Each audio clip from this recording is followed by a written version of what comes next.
ಸ್ನೇಹಿತರೆ, ಎಲ್ರಿಗೂ ನಮಸ್ಕಾರ. ಸನಾತನ ಧರ್ಮ ಉವಾಚ ಯೂಟ್ಯೂಬ್ ಚಾನಲ್ಗೆ ಸುಸ್ವಾಗತ. ಈ ವಿಡಿಯೋದಲ್ಲಿ ಭಗವದ್ಗೀತೆ ಅಧ್ಯಾಯ 12 ಭಕ್ತಿ ಸೇವೆ ಭಕ್ತಿ ಯೋಗದಲ್ಲಿ ಶ್ಲೋಕ 5ರ ಭಾವಾರ್ಥ ಮತ್ತು ಅನುವಾದ ಮುಂದುವರಿಯುತ್ತೆ. ಪರಮಪ್ರಭುವನ್ನು ನೇರವಾಗಿ ಮತ್ತು ಕೂಡಲೇ ಬಳಿ ಸಾರುವುದಕ್ಕೆ ಭಕ್ತರಿಗೆ ಯಾವುದೇ ರೀತಿಯ ಕಷ್ಟವೂ ಇರೋದಿಲ್ಲ. ಆದರೆ ಆಧ್ಯಾತ್ಮಿಕ ಸಾಕ್ಷಾತ್ಕಾರಕ್ಕೆ ನಿರಾಕಾರ ಮಾರ್ಗವನ್ನು ಅನುಸರಿಸುವಂಥ ಭಕ್ತರಿಗೆ ತುಂಬ ಕಷ್ಟ ಆಗುತ್ತೆ. ಉಪನಿಷತ್ತುಗಳಂತಹ ವೇದ ಸಾಹಿತ್ಯದ ಮೂಲಕ ಅವರು ಪರಮಪ್ರಭುವಿನ ಅವ್ಯಕ್ತ ಪ್ರಾತಿನಿಧ್ಯವನ್ನು ಅರ್ಥ ಮಾಡಿಕೊಳ್ಳಬೇಕು. ಅವರ ಭಾಷೆಯನ್ನು, ಕಲ್ಪನೆಗೆ ನಿಲುಕದಂತಹ ಭಾವಗಳನ್ನು ಅರ್ಥ ಮಾಡಿಕೊಳ್ಳಬೇಕು ಮತ್ತು ಈ ಎಲ್ಲ ರೀತಿಯ ಪ್ರಕ್ರಿಯೆಗಳನ್ನು ಸಾಕ್ಷಾತ್ಕಾರ ಮಾಡಿಕೊಳ್ಳಬೇಕು.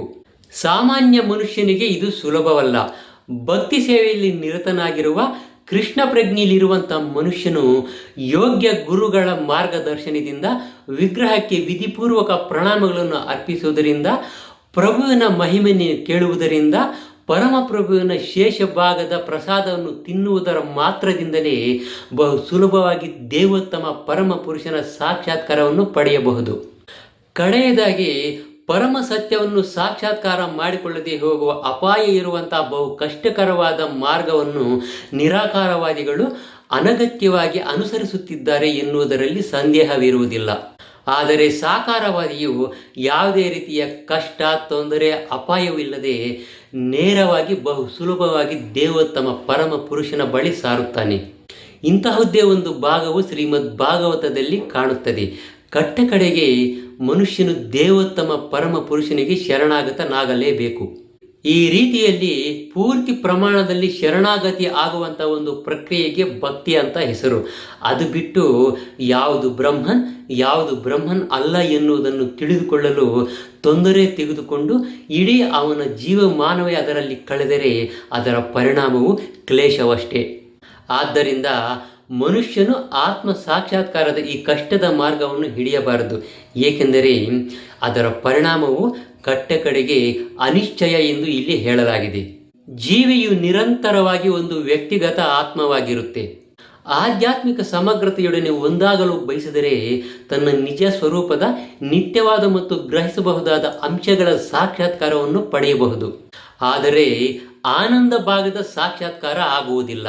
ಜ್ಞಾನಯೋಗದಲ್ಲಿ ಪ್ರಗಲ್ಭ ಪಾಂಡಿತ್ಯವನ್ನು ಪಡೆದಂತಹ ಆಧ್ಯಾತ್ಮವಾದಿಯು ಭಕ್ತನೊಬ್ಬನ ಕೃಪೆಯಿಂದ ಭಕ್ತಿಯೋಗದ ಬಿಂದುವನ್ನು ಮುಟ್ಟಬಹುದು. ಅಂತಹ ಕಾಲದಲ್ಲಿ ನಿರಾಕಾರತ್ವದ ದೀರ್ಘ ಸಾಧನೆಯು ತೊಂದರೆಗೆ ಒಂದು ಕಾರಣವಾಗಬಹುದು. ಏಕೆಂದರೆ ಆತ್ಮನು ಆ ವಿಚಾರವನ್ನು ಬಿಡಲಾರ.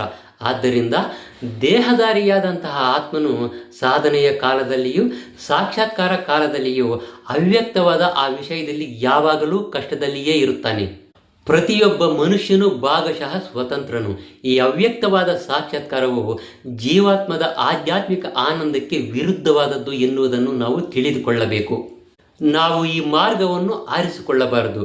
ಕೃಷ್ಣ ಪ್ರಜ್ಞೆಯ ಪ್ರಕ್ರಿಯೆ ಎಂದರೆ ಭಕ್ತಿ ಸೇವೆಯಲ್ಲಿ ಸಂಪೂರ್ಣವಾಗಿ ತೊಡಗುವುದು ಅಂತ ಅರ್ಥ.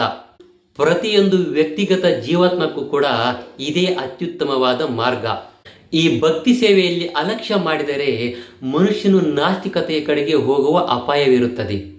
ಈ ಶ್ಲೋಕದಲ್ಲಿ ಆಗಲೇ ಹೇಳಿರುವಂತೆ ಅವ್ಯಕ್ತವಾದದ್ದನ್ನು ಮತ್ತು ಅನೂಹ್ಯವಾದದ್ದನ್ನು ಇಂದ್ರಿಯಗಳು ಬಳಸಲು ಸಾಧ್ಯವಿಲ್ಲ. ಆದ್ದರಿಂದ ಅವ್ಯಕ್ತವೂ ಅನೂಹ್ಯವೂ ಆದದ್ದರಲ್ಲಿ ಗಮನವನ್ನು ಕೇಂದ್ರೀಕರಿಸುವಂಥ ಈ ರೀತಿಯ ಪ್ರಕ್ರಿಯೆಯನ್ನು ಎಂದೂ ಪ್ರೋತ್ಸಾಹಿಸಬಾರದು. ಈ ಕಲಿಯುಗದಲ್ಲಂತೂ ಪ್ರೋತ್ಸಾಹಿಸಲೇಬಾರದು. ಈ ರೀತಿ ಮಾಡಬೇಕೆಂದು ಕೃಷ್ಣನು ಹೇಳುವುದಿಲ್ಲ. ಸ್ನೇಹಿತರೆ, ಇದೇ ಥರ ಇನ್ನಷ್ಟು ಆಸಕ್ತಿಕರವಾದ ವಿಷಯಗಳನ್ನು ನೀವೇನಾದರೂ ತಿಳ್ಕೋಬೇಕು ಅಂದರೆ ದಯವಿಟ್ಟು ನಮ್ಮ ಸನಾತನ ಧರ್ಮ ಉವಾಚ ಅನ್ನೋ ಯೂಟ್ಯೂಬ್ ಚಾನಲನ್ನು ಸಬ್ಸ್ಕ್ರೈಬ್ ಮಾಡ್ಕೊಳ್ಳೋದನ್ನು ಮಾತ್ರ ಮರಿಬೇಡಿ. ನಮಸ್ಕಾರ.